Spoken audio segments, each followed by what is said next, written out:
একটি কথা বলি কি, একটা প্রবাদ আছে যে দুটো জিনিস মানুষকে শেখানো যায় না, এর একটি হচ্ছে সিঙ্গিং ভয়েস আর একটি হচ্ছে ম্যানার, গানের সুর আর বিনয়। এই দুটি মানুষকে শেখানো যায় না, এটা ধারাবাহিকভাবে চলে। জি, 4 মিনিট সময় বৃদ্ধি করেন দয়া করে। মাননীয় সদস্য আরো 4 মিনিট পেলেন। আপনি দয়া করে একটু বাড়ান।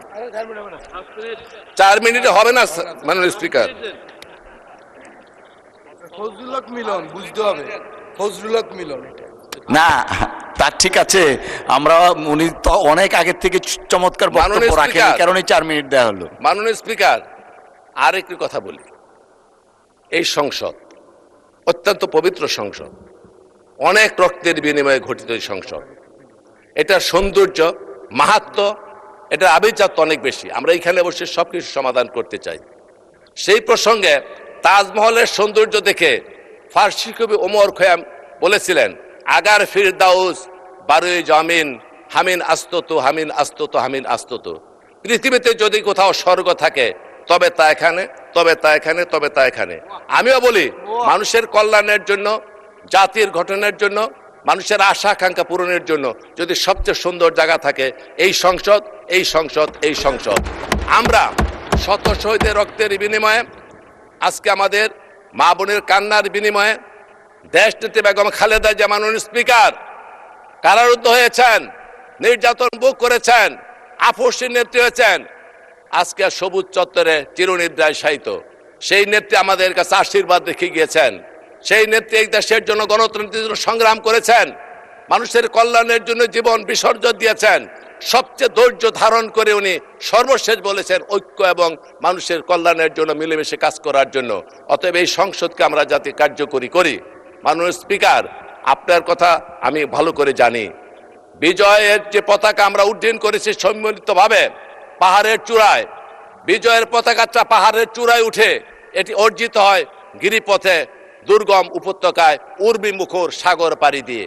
অতএব এই সমস্ত প্রতিকূল অবস্থা এবং ত্যাগের বিনিময়ে উদ্ভাসিত হয়ে যে ঐক্য রচনা করেছি, যে ঐক্যের পিরামিড রচিত হয়েছে, কোনো ধরনের আক্রমণ, কোনো ধরনের সমালোচনা, কোনো ধরনের কান কথা, কোনো ধরনের সংকীর্ণ মানসিকতা নিয়ে যাতে কোনো বিষাক্ত তীর সেই ঐক্যের পিরামিডের মধ্যে আঘাত না করে, এই জন্য সকলের প্রতি আহ্বান জানাবো।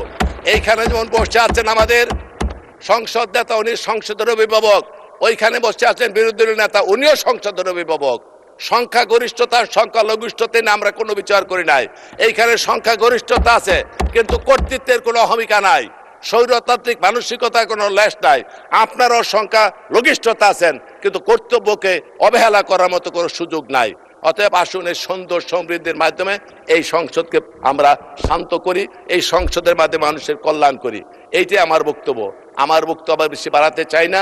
আমি আপনাদের কাছে আবারও অনুরোধ জানাবো, শত ত্যাগের বিনিময়ে উদ্ভাসিত এই সংসদ, এই সংসদের দিকে মানুষ চেয়ে আছে।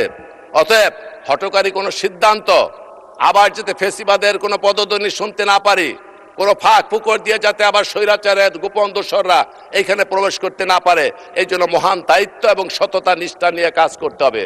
আমাদের মাননীয় প্রধানমন্ত্রী যে উদাহরণগুলি স্থাপন করেছেন, আসুন তার সারথি হই।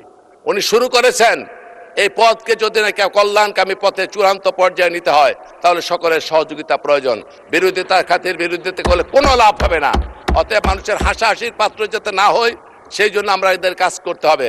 আসুন, যে মহান প্ল্যান নিয়ে উনি এসেছেন, শোনেন, যিনি কাঁথা সেলাই করেন তাকে বলা হয় কারিগর, আর যিনি কাঁথায় নকশা করেন তাকে বলা হয় শিল্পী। উনি প্ল্যান নিয়ে এসেছেন, মানসিক জগতে উনি প্ল্যান করে বিদেশ থেকে এসেছেন। সেই প্ল্যানের অংশ আজকে প্রত্যেকটা পদক্ষেপ নিয়ে কারিগর হিসেবে উপস্থিত হতে চাচ্ছেন। অতএব শিল্পী এবং কারিগর যখন একত্রিত হয়, কল্যাণকামী রাষ্ট্র প্রতিষ্ঠার জন্য কোনো ধরনের অসুবিধা হয়। দৈনিক আজকের বাংলা .net